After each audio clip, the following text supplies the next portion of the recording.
Hello everybody, and thank you for tuning in to another episode of the Drunken Hubby. I invite you to hit that subscribe button and hit that bell icon and select notifications so that you know when I drop another video, and which is usually every Sunday. And while you're at it, go ahead and hit that like button so that the YouTube algorithms can know to share these videos with other people. Alright, so with that out of the way, I'll let you know right off the bat, this is not my first take.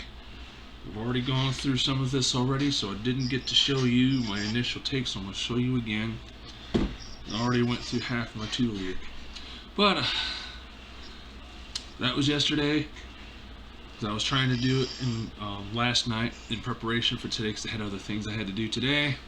But, well, computer being difficult with me again, and it didn't save the footage. I don't know, somehow the file got corrupted, so I have to do it over again. And the other plans I had today kind of fell through. So I guess it worked out a little bit. So without further ado, let's get right to it. So this is an import from London. It's called Gilbey's Gin. And this was $17. I don't think it was that bad.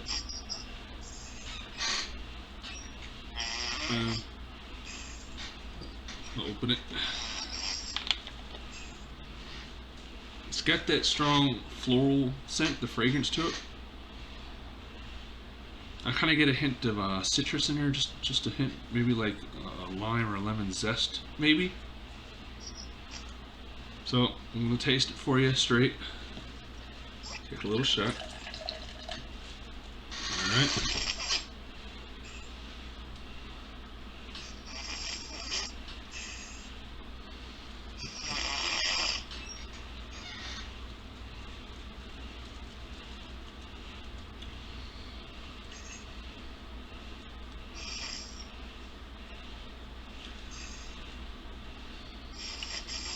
It does have a burn on the backside to it. You can feel it going down.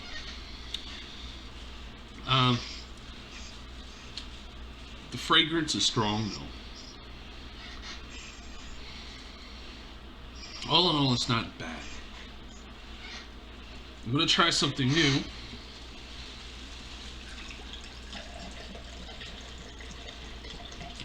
This is something I think is called a gin buck. So you take the gin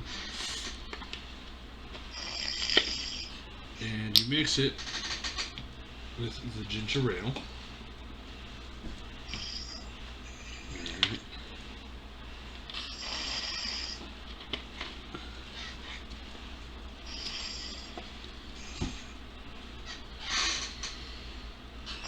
And forgive me, the ginger ale is just a little bit flat. I opened it yesterday in the set. I like the scent. The ginger and the floral essences from the gin complement each other, in my opinion. It's kind of blend together really nice. What are you doing, Daisy? You being nosy?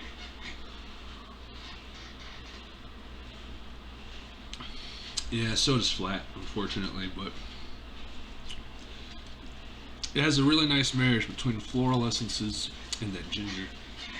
And the sweetness balances the burn. So it comes up with really nice, you get the really nice bite from the gin and the floral essences binding together nicely with the ginger.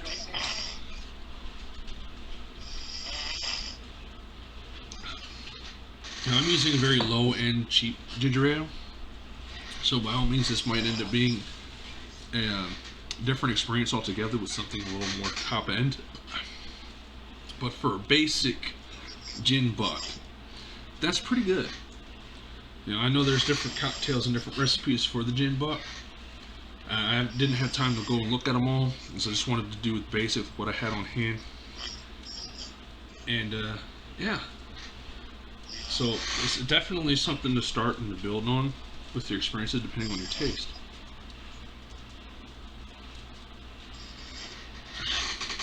It's definitely something I would have again.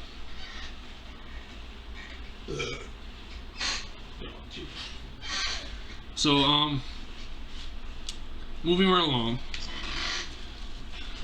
Tomorrow's my deadline for the eviction thing. So I'm assuming after tomorrow, the landlord is going to file in court.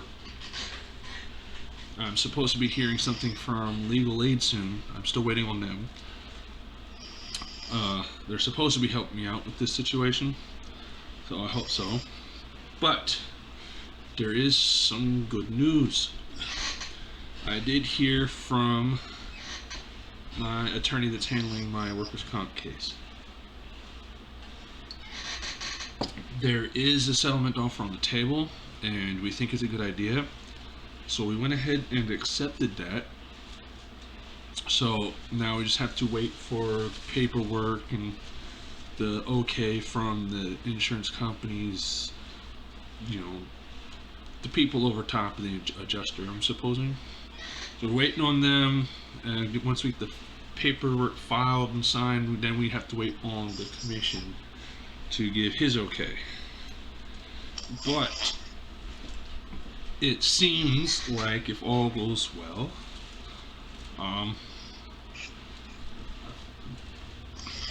I'll have the means to rent somewhere. I'll be able to afford somewhere else to rent for a while.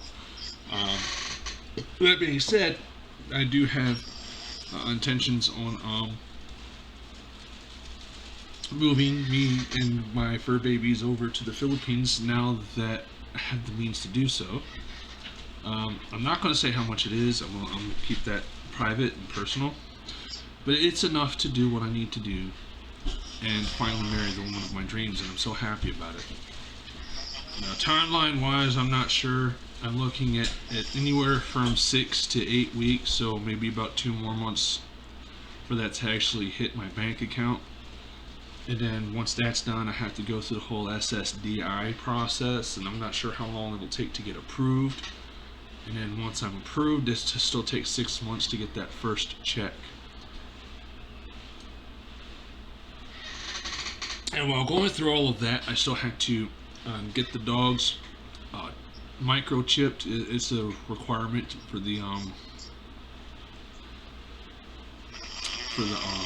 Philippines government over there. If you're going to import your pets, you have to have some paperwork from a vet, a USDA certified vet, and you have to have microchipped. So you got to do that, and then I got to get some special crates I'm supposed to get for them and all that stuff, and then I got to find a way to ship all of my belongings over there. I'm not taking the furniture with me. No, I'm probably just leave that here. I don't need it. Well, I mean, I guess I'll need it in the new house, but I won't be taking it with me to the Philippines.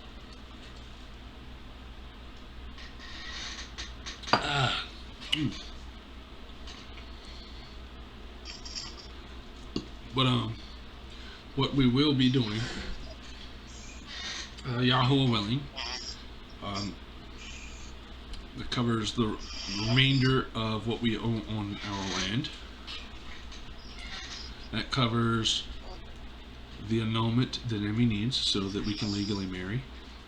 My divorce is nearly done. After tomorrow, if I don't get anything in the mail, I can go and finish filing for it to be completed, basically. So I haven't heard anything back from the ex since serving the papers. So yeah, me and Emmy will be married soon enough, Jehovah willing. So there's enough to do that. There's enough to finish the roof of the house. Roof, windows, and doors. That's all that's left on our house over there that needs to be done. And then, let's see what else is there. Just the remainder of the debt we incurred from when I was over there. So we'll be finishing that off. It will be free and clear. The only utility we'll really have is internet and electricity and basic groceries and like medicine and medical stuff, that'll be pretty simple to handle. Once the SSDI is set up.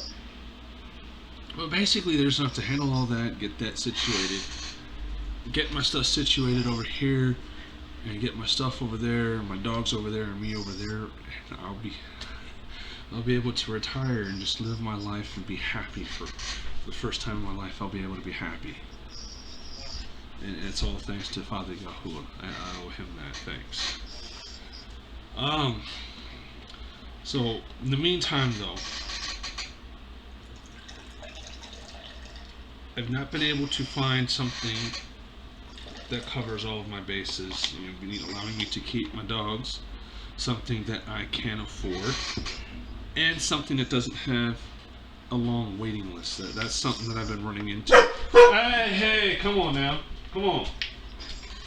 Mind your business. That's out there. It ain't in here. And then the other problem I'm having is even places people have suggested to me, because I'm in the middle of an eviction, even though it's an illegal eviction, they will not give me the time of day. So that's something else I'm running into. I can hear some of you, well, don't tell them about it, blah, blah, blah. They're going to find out, because they're going to want, what do you call it? They're going to want, what is the word I'm looking for? Similar to a background check, but they're going to want to look rental history. They're going to want that. They want a rental history. So I tell them, look, this is what my situation is. They're going to find out, and I can't lie about it. I'm not going to lie. So that's something that's been preventing me from being able to get someplace. And then my other situation is because of my medical restrictions right now, because of the workers' comp. I'm not able to lift anything more than 5 pounds. I'm not allowed to bend, squat, reach, push, pull, or anything like that. I'm pretty much not allowed to do anything. I can walk for a couple of minutes, but for the most time I have to be sitting or laying down and not doing much of anything, which kind of limits what I'm allowed to do in my house. It makes cleanup a struggle. I still do it best I can, but it's a struggle, I'm telling you.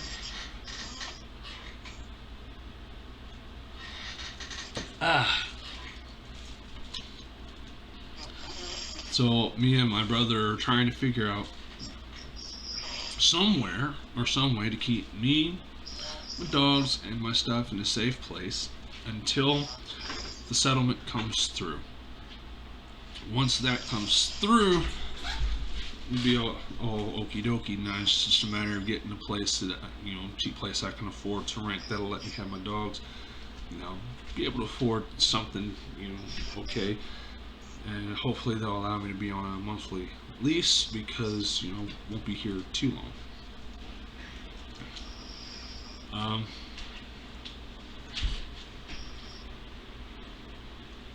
It looks so cute. They all stare at me. We see you, Stanley. See, there's Stanley. Oh, there's Stanley. Boop. I see you, Stanley. Hey, boy. Hey, boy. What? What?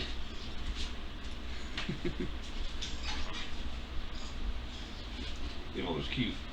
Okay. I forgot where I was at.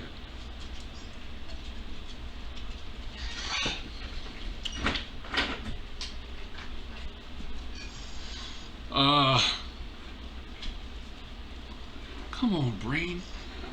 My brain is full of cobwebs.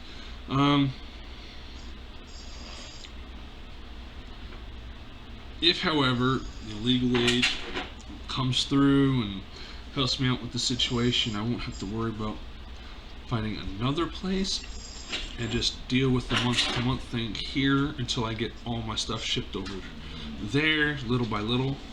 Hey! Come on. Stop that. Be nice. Get my stuff shipped overseas little by little until there's nothing left. I'm gonna donate the furniture to the landlord. I won't need it. Can't take it with me. That's too expensive. And even though he's being difficult, Father Yahuwah tells us to even bless and love our enemies. So, bless you, Mr. Landlord. And you know, I hope Yahuwah gives you everything that you really need and builds you up. So yeah, once I get everything over there shit, and I've got my SSI set up, and I've gotten permanent address to kind of keep listed with the folks at Social Security, then I'm just matter of parking my car, taking the tags, and turning those in, and canceling the insurance. I'm not going to sell my car. I'm not going to sell my guns. I'm going to put them in a safe place. Just in case, I got to come back for something, and then my car's here, and just turn on the insurance for a couple of months, redo the tags. Not too much. It's like $100 or something like that. 135. It's not too bad. Go and do what I got to do. And then go back home after I'm done. That's pretty much what my plan is.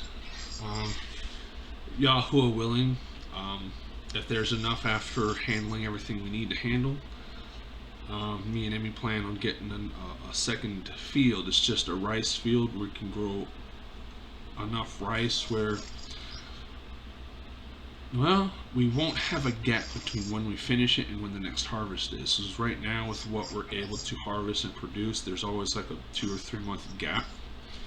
So if we have the additional rice field, we can overlap that gap and be able to store some away, kind of build up a store, help feed the animals and livestock, stuff like that. Because we have chickens and we have geese and ducks and stuff.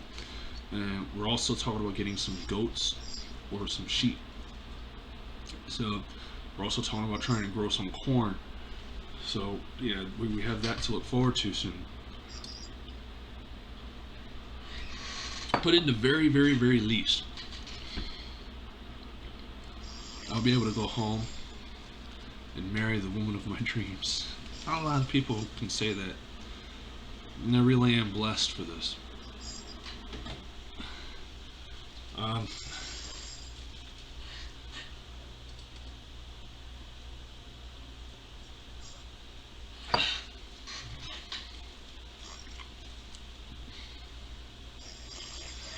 Let's see, is there anything I want to rant about? There was, but now I can't remember what it was.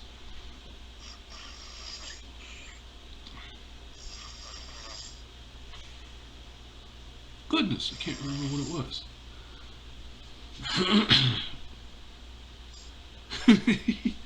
See, this is what y'all come to see, isn't it? Oh my. So, I'm out of the ginger ale. Let's try out a gin and coke. I've heard of rum and coke. I've had rum and coke. Let's do a gin and coke, yeah?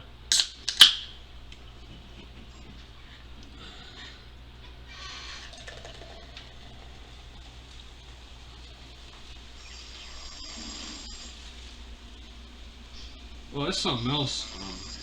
I think there's a way for me to have insurance while I'm over there too. And I'm still investigating and researching on how to live there permanently.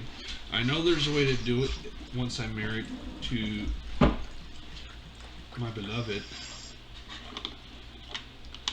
And I know that even though I'm living over there, according to the Social Security Administration, I can still receive my SSDI benefits while living over there.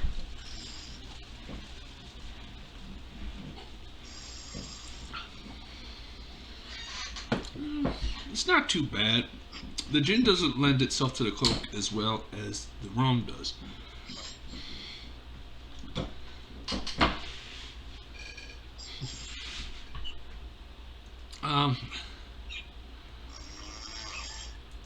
But anyway, so I still have to figure out, like, do I still use United States Bank? Do I have to give them a bank account from a bank over there in the Philippines?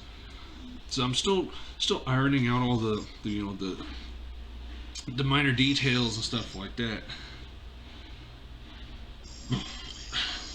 It's kind of like the game of chess. You wanna know what you're gonna do before you have to do it. Have all that stuff situated and squared away. So when it comes time to do something, you already know what you're doing. Excuse me.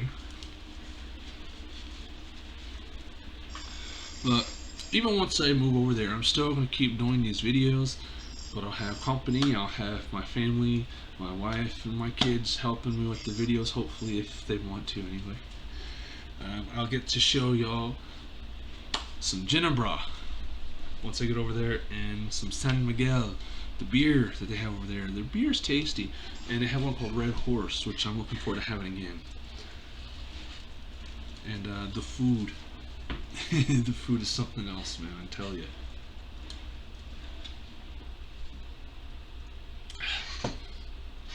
But it's been my experience over there. People are warm and friendly. As long as you're being warm and friendly with them. If you show some attitude, they'll show it back. But no, for the most part, yeah, the place is beautiful.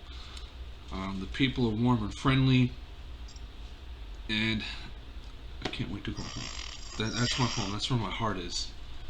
You know, ever since I went over there and I stayed with my beloved over there those 2 months, so as I knew right then and there, is like living the life over there with them.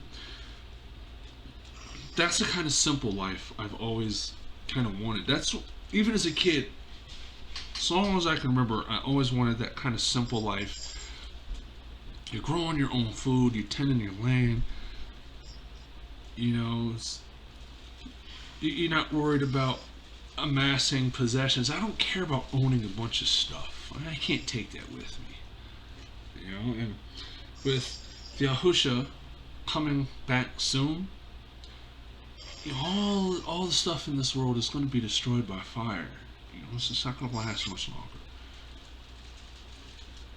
But that's all I wanted, was to go, and I just wanted to live on my land, grow my own food, have, you know, my animals with me and my loved ones, and just sit around after the hard day's work in the field and just laugh and play, and enjoy a couple of drinks with my family and eat some good food. You know, that's what it's all about, you know.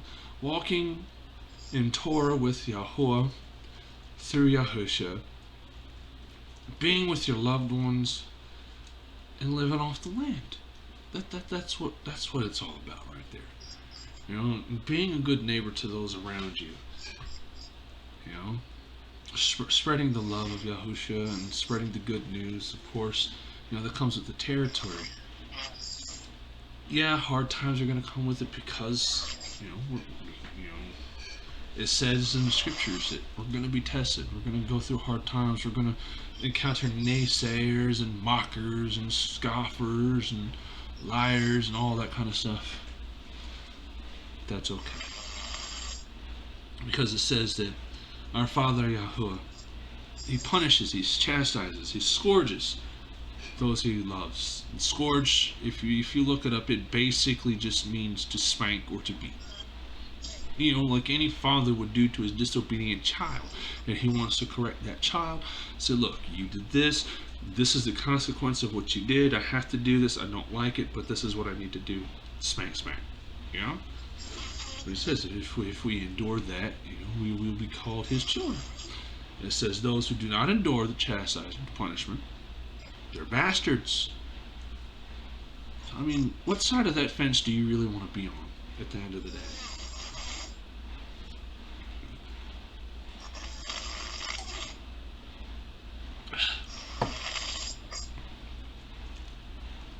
I encourage you to read the Gospels in the New Testament.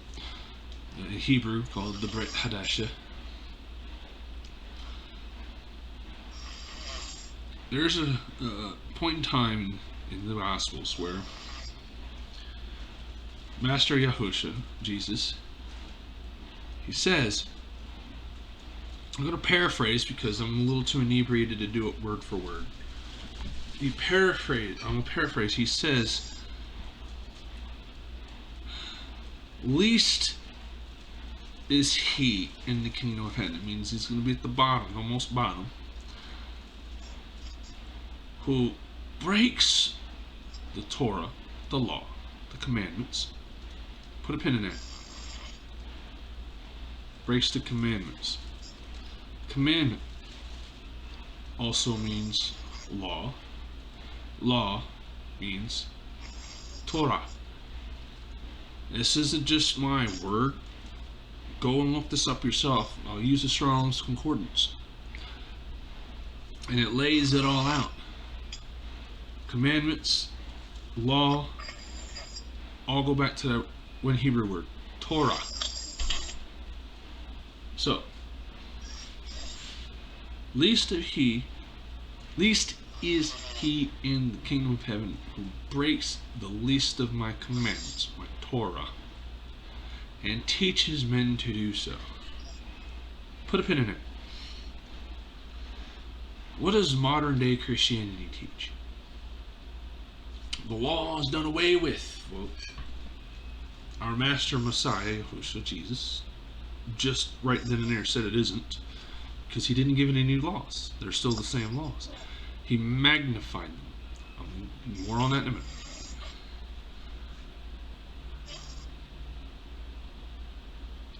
He magnified them. They weren't done away with.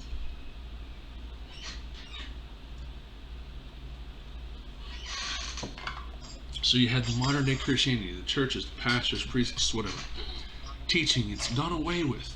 You don't have to do that. You don't have to read that Old Testament. It's just a historical thing and blah, blah, blah, blah. Our master says otherwise right then and there. The next verse after, he says, great or blessed. Remember, I'm paraphrasing. It might say something specifically a little bit different in your particular translation of the scriptures that you read. But the gist is still the same. Great is he in the kingdom of heaven, or blessed, whichever, who keeps my commandments and teaches men not to do so. So, he's saying you'll be at the very bottom for breaking the Torah and teaching people to do so, but you'll be up here if you keep it and teach people to keep it.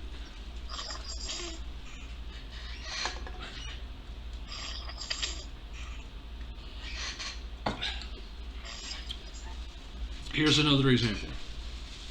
Okay? Yahushua, Jesus Christ, said of himself,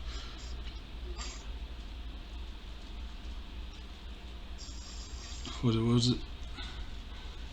Hold on. I want to make sure I get this particular one right.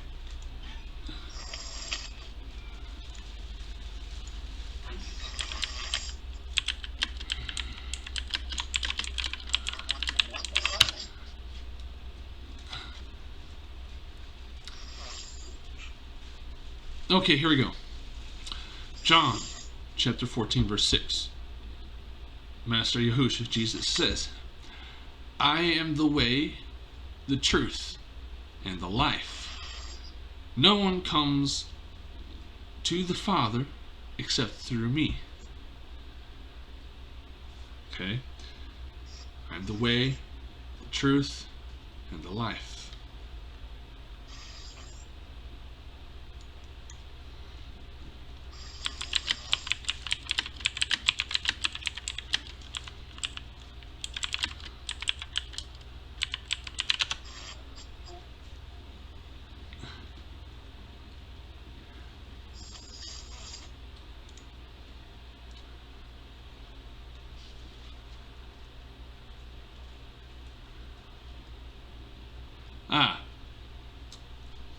Psalm 119 verse 1. Blessed are the undefiled in the way, who walk in the law, Torah, of Yahuwah. Psalm 119 verse 142. Thy righteousness is an everlasting righteousness, and thy law, Torah, is the truth. If Yahuwah is the truth, and the Torah is the truth, Yahuwah, I'm sorry, Yahusha, Jesus, is the truth. And the Torah, the law, is the truth. Yahusha and the law are the same. You cannot have one without the other.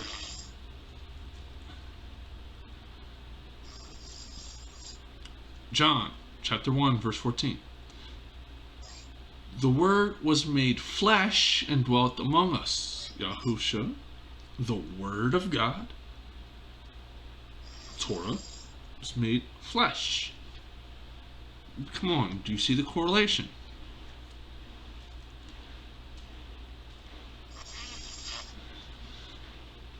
Many times Yahushua stated he came to keep his Father's commandments. He came to do the will of his Father. Okay? Proverbs chapter 6 verse 23.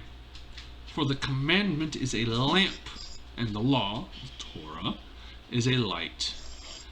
And reproofs, correction or chastisement of instructions are the way of life. Alright, so the whole point I'm trying to make, the whole correlation I'm trying to share with you is Yahusha and Torah are linked. Okay, like this. Remember, he says he did not come to abolish the Torah. He came to fulfill it, make it complete. That doesn't mean that all of a sudden you can start breaking it and you can do whatever the heck you want to do. That's not what he said. Look up that word. It's complete, to make full, to bring to fruition. That's what he's saying. You still have to obey the laws.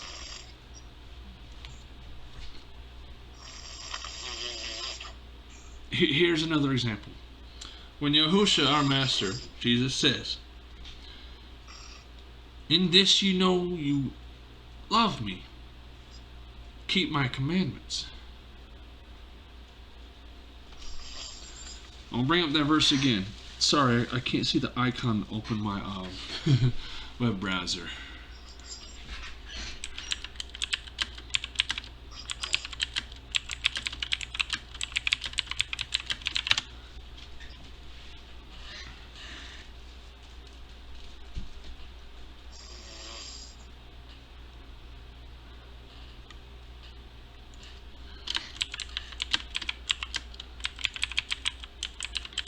Forgive me, I don't remember the exact verse.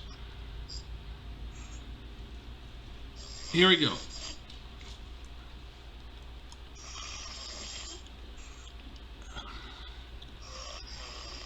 No, I didn't want an article. I wanted an actual verse, please.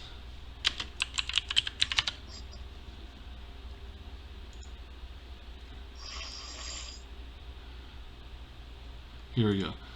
John chapter 14, verse 15. If you love me, keep my commandments. Okay, I wanted the rest of it.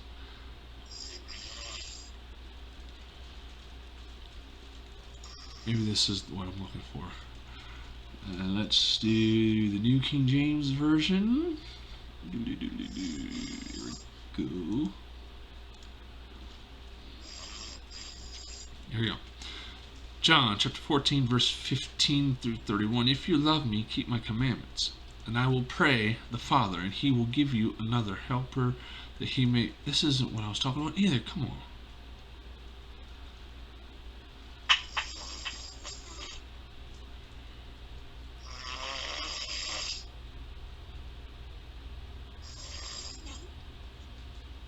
No, this isn't what I'm looking for. Come on.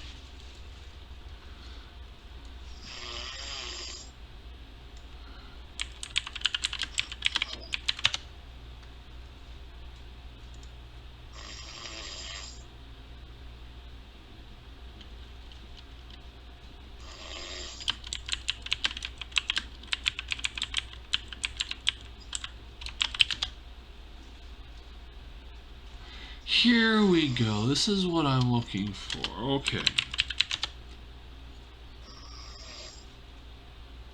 Here we go. No, let's do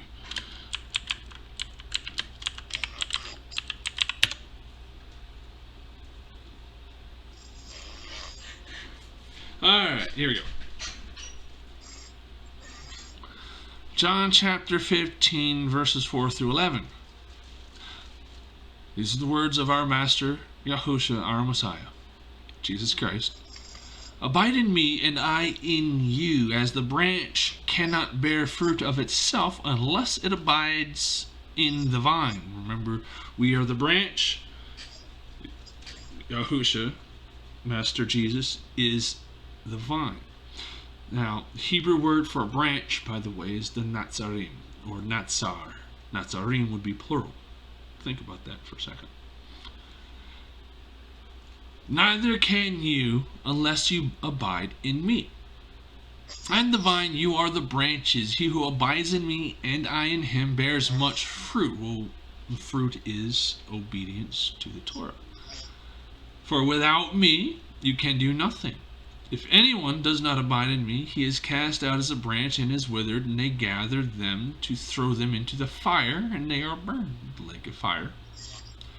If you abide in me, and my words, commandments, my Torah, abide in you, you will ask what you desire, and it shall be done for you. By this my Father is glorified, that you bear much fruit, are obedient to Torah. So you will be my disciples. As the Father loved me, I also have loved you. Abide in my love. Here we go. Verse 10. If you keep my commandments, you will abide in my love, just as I have kept my Father's commandments and abide in his love. This is what I'm trying to explain to people. Yes, those who believe in Master Yahushua, our Messiah Jesus, will be saved, yes. However, there is no entrance into the New Jerusalem, the kingdom of heaven, without obedience to Torah.